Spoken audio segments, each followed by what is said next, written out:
올해는 인스타그램이 탄생한 지 딱 15년이 되는 해입니다.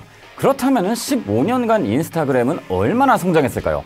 통계적으로 봤을 때는 전 세계 인구의 4분의 1이 사용하고 있으며 매일 총 42억 개의 좋아요가 눌리고 있죠. 한국인이 가장 많이 이용하는 SNS 앱도 바로 인스타거든요. 인스타그램은 출시되자마자 세상을 완전히 뒤바꿨습니다. 가히 압도적인 성장세를 보여주면서 출시 2년 만에 페이스북에서 인스타그램을 인수하는데요. 이 거래는 페이스북 역사상 최고의 거래일 뿐만 아니라 역사상 수많은 M&A 중에서도 탑티어 중에 탑티어로 꼽힐 만한 엄청난 거래였죠. 그야말로 출시할 때부터 난놈이었어요. 하지만 최근 들어 전 세계적으로 인스타를 제재하고 있는 상황입니다. 왜냐하면 인스타가 청소년들을 많이 망치고 있다고 하기 때문이죠. 실제로 인스타그램의 대중화 이후에 10대 우울증이 폭발적으로 증가했고요. 뿐만 아니라 인스타 같은 SNS를 빈번하게 이용하는 사람들 사이에서 더 많은 외로움과 우울감, 불안을 느끼고 있다는 보고가 나오고 있을 정도죠. 스스로를 불행하다고 느끼는 사람들도 정말 많아졌고요. 처음엔 재미로 시작했지만 하다 보니 우울해지고 박탈감을 느끼는 사람이 한둘이 아닌 겁니다. 인스타그램 개발자들도 세상을 이렇게 바꿀 줄은 전혀 몰랐을 거예요. 그렇다면 인스타그램은 어떻게 사람들의 삶을 망치게 된 걸까요? 그래서 오늘은 사회경제적 이론들을 통해서 인스타그램이 처한 지금의 상황을 설명해보자 합니다. 인스타의 창업자인 시스트롬은 처음엔 원래 위치 기반으로 장소와 사진을 공유한 앱을 구상했었습니다. 하지만 이게 포스케어와 비슷하단 말에 오직 사진에만 집중하기로 결정했죠. 당시는 3G 네트워크 시절이라서 인터넷 속도도 느렸고 고화질 사진을 업로드하는 것도 어려웠습니다. 그래서 정사각형 사진에 선명하지 않은 사진을 보정해줄 필터 기능을 넣었는데 그게 바로 인스타그램이었죠. 초기에 인스타그램은요, 트위터에서도 팔로우 수가 많은 디자이너들을 섭외해서 이들이 자신의 피드에 멋진 사진을 올리고 피드를 꾸미도록 만들었습니다. 그걸 보고 많은 사람들이 자신도 그렇게 예쁘게 피드를 꾸미고자 인스타그램을 하기 시작했죠. 무엇보다도 인스타그램은요, 텍스트 범벅인 트위터나 좀 복잡한 페이스북에 비해서 단순했고 사진 중심이란 특성상 직관적으로 확 와닿았으니까요. 자, 그러면 인스타그램은 왜 이렇게 파급력이 강했던 걸까요? 단순히 사진 공유해서 그치는 것이 아니라 여기에 페북의 따봉과 비슷한 기능인 하트 모양의 좋아요를 달아둔 게 컸죠. 내가 올린 사람들이 사람들로부터 좋아요를 받을 수 있다는 건요, 사실상 강력한 행동 보상 체계를 완성하는 방식이에요. 내가 사진을 올렸을 때 그에 대한 반응이 바로바로 나오니까 도파민이 분비되면서 여기에 좀 더 많은 시간과 관심을 쏟게 되는 거죠. 사실 이것만 보자면 그렇게까지 큰 문제는 없어요. 근데 진짜 문제는 그 이면에서 인스타를 쓰는 방식입니다. 참 인간이 아이러니한 게요, 혼자선 살 수가 없기 때문에 본능적으로 한 집단에 속하고 싶어 하면서도 나와 타인을 구분짓고 싶어하는 욕망이 있거든요. 너와 나는 다르다 이거죠. 참고로 여기서 다르다는 동일한 위계에서 서로 다르다가 아니라 위계가 다르다는 거죠. 나는 너보다 우월하다는 이거예요. 소스타인 베블런이 1899년에 쓴 유한계급론에선 이런 본능적인 욕망을 이렇게 설명합니다. 권력과 계급에 따라서 입을 수 있는 옷과 사용할 수 있는 상품의 차이를 두는 식으로 서로 차이를 구분짓는 거죠. 자, 그런데 산업화와 자본주의의 발전에 따라서 신흥계급이 탄생하고 경제적으로 부유한 상업 세력이 등장합니다. 기존의 특권층이나 귀족들이 보기에는 이 사람들은 졸부란 말이죠. 그래서 돈으로는 저 졸부들과 나를 구분지을 수가 없어진 거예요. 그래서 뭘로 구분지느냐? 돈만으로는 가질 수 없는 것들, 오랜 시간을 들여서 배우거나 애초에 태어나면서부터 몸에 익힌 것들로 구분을 짓는다는 거죠. 반면에 돈만 주면 구할 수 있는 것들을 소비하는 거는 저 졸부놈들도 할 수 있는 천박한 소비란 거고요. 노동을 하지 않기 때문에 시간이 많잖아요. 덕분에 비생산적인 활동에다 시간을 쏟는 걸로 신흥 부르주아들과 자신을 구분짓는 거죠. 예를 들면 복잡한 예절법이라든가 고급 레스토랑 가도 뭐 칼을 어느 칼부터 먼저 써야 하고 포크를 어느 것부터 먼저 써야 하는 거고 다 규칙들이 있잖아요. 또 예술품을 감정해내는 안목 뭐 이런 것 등이 해당하는 거예요. 즉 내가 무엇을 소비하느냐로 나를 드러내는 겁니다. 이런 것들을 소비한 사람이 천박한 노동과는 거리가 먼 사람이란 걸 은연중에 드러날 수 있다는 거죠. 그리고 하위 계층은 상류 계층을 모방합니다. 상류층에 대한 부러움과 더불어서 자신도 그렇게 되고자 하는 마음과 인정 욕구가 동시에 작용하면서 모방적 소비를 하게 되는 거죠. 문제는 저 비생산적 여가 소비는요, 어지간해서는 흉내내기 쉽지 않다 보니까 보통은 물질적인 소비로 이걸 표현하고 드러냅니다. 그런 측면에서 보자면 인스타는 이런 과시적인 욕구를 표현하기에 가장 최적인 SNS죠. 그래서 인스타를 보다 보면요, 어떤 사람들은 금전적인 과시를 하는데 여념이 없죠. 비싼 집, 비싼 차, 비싼 상품을 샀다는 걸 올리는 거예요.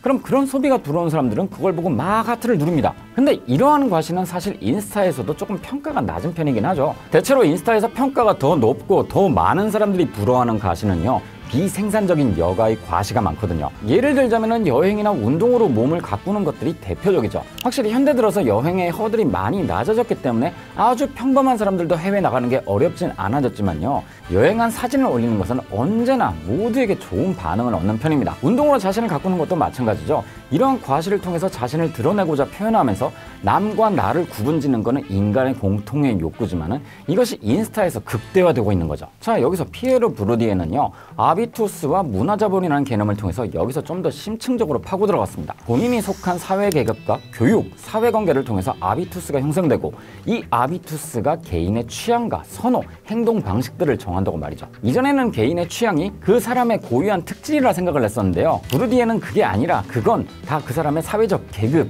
교육, 성장 과정, 뭐 그런 사회적 배경들이 영향을 미친 결과물이란 겁니다. 그리고 이걸 기준으로 좋은 것과 나쁜 것, 세련된 것과 저속한 것을 구분하죠. 왜 보면은 어떤 운전자들은 차량 배기음이 멋지다고 생각하잖아요. 그런 사람들은요, 배기음을 들으면 저 소리 멋진데?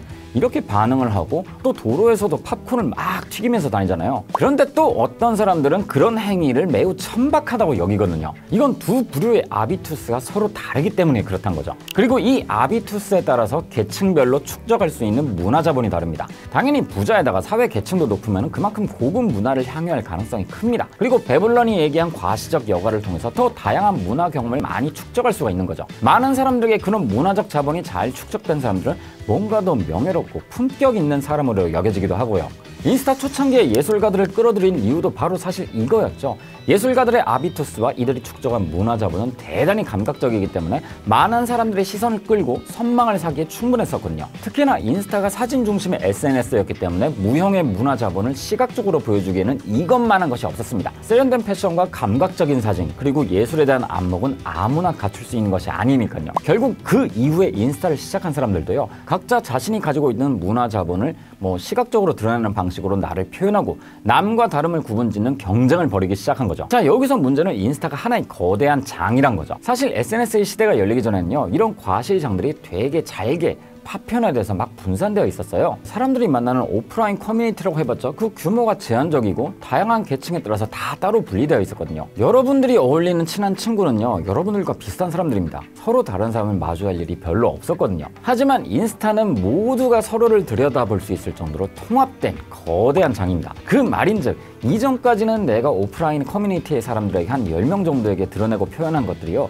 이제는 무차별적으로 수천, 수만의 사람들에게 노출된다는 거죠. 그리고 이건 정반대로도 작용합니다. 나도 이전까지는 기껏 많아봤자 10명, 20명 이런 사람들의 과시만 봐도 됐었지만은 이제는 수천, 수만 명의 과시에 노출되었던 거죠.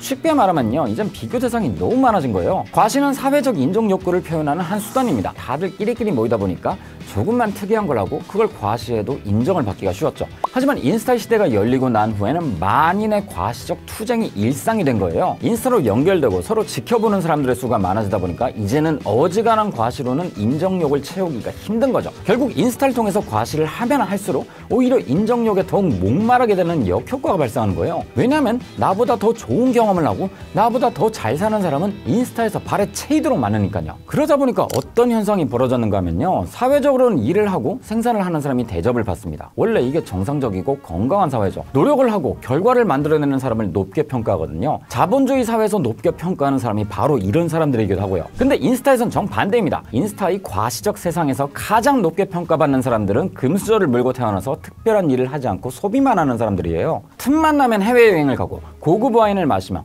고급 상품과 서비스를 소비하는 사람들이 가장 높은 평가를 받습니다. 과시적으로 소비하고 여가를 보내면서 이걸 통해서 축적한 문화자본을 인스타를 통해서 드러내면 드러날수록 많은 사람들에게 추앙을 받죠.